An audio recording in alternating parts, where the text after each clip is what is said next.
The titans of Silicon Valley. During the campaign, Donald Trump called them America's problem. Tonight, President-elect Trump is calling them his invited guests. I'm Brent Goff, and this is The Day.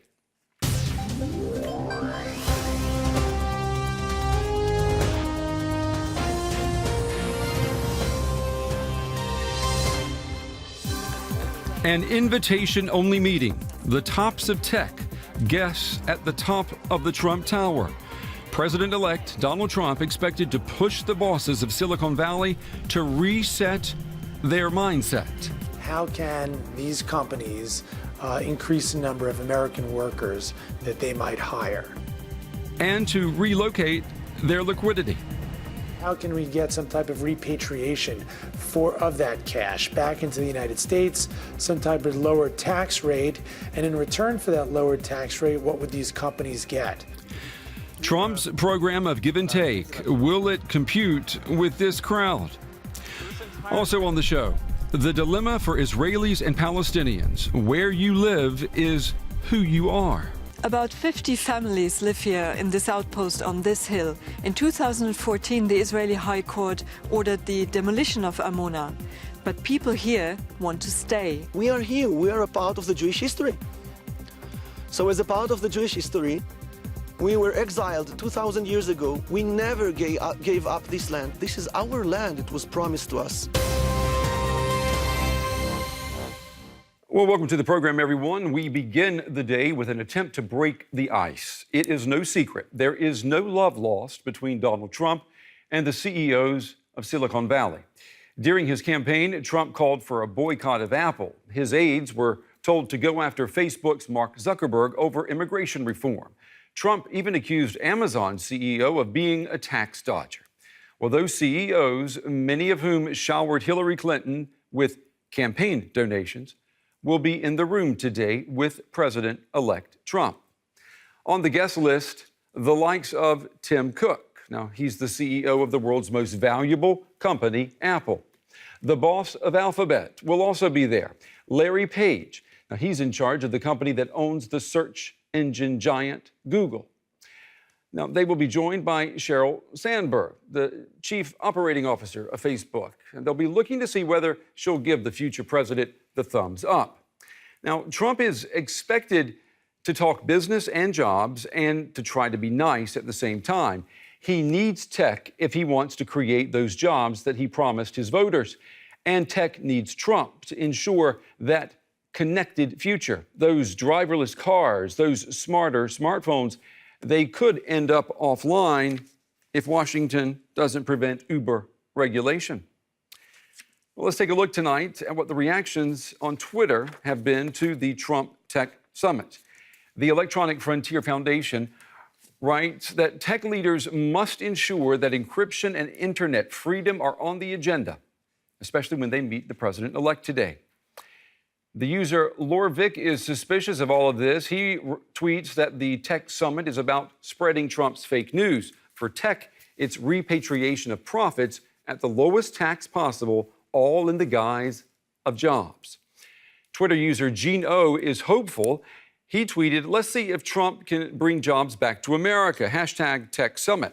It's worth nothing that the meeting could get awkward, given that the president-elect has trash-talked many of the attendees on Twitter in previous times, such as in 2013, when Trump tweeted, I just watched Facebook Chief Operating Officer Sheryl Sandberg on 60 Minutes. Now, she should spend more time trying to get the Facebook stock price up and less on her ego.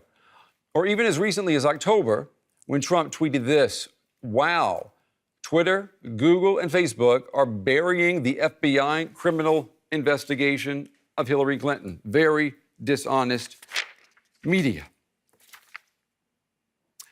If the president-elect succeeds in bringing back jobs for the people he calls the forgotten workers, he cannot afford to have the tech industry as an arch enemy. Consider this. In San Francisco, beginning today, you can order an Uber taxi with no driver. That's a business that will only grow. And if that doesn't get your attention, just look at what's coming down the street. A new car maker has rolled out onto the US market. The cars are comfortable, they drive well, they feel good on the road, and they're cute. The parent company of Google, Alphabet, has spun off its self-driving car project into a separate company. Waymo is the name. It does the driving for you, literally. The first time I sat in one of the prototypes, I loved the fact that there was no steering wheel and no pedals. You know, I've long thought that taking the human out of the loop, you know, was the obvious direction that we needed to go. If the car is competent to drive me, let it do it itself.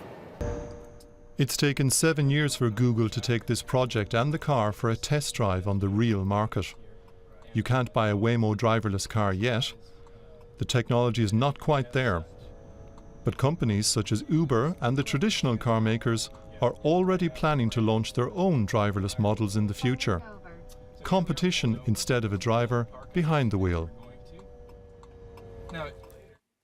Well, the fact that so many tech leaders are meeting with President-elect Trump speaks to the growing power and influence of Donald Trump.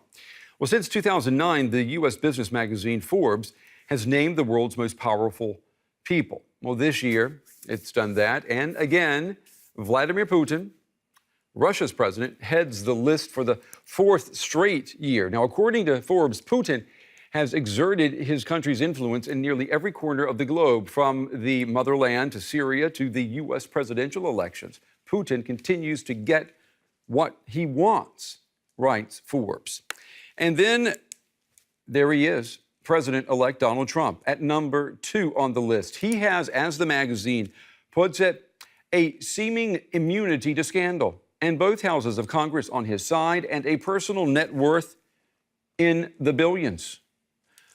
Well, third in Forbes' annual rankings is, you see her right there, German Chancellor Angela Merkel, who, according to the magazine, has been at the helm of Europe's economic powerhouse for 11 years and has announced plans to run for re-election next year. Well, last year's number 3, U.S. President Barack Obama, now he plummeted to 48th place this year as he waits out the final weeks of his presidency and after that shock defeat for his Democratic Party in the November election.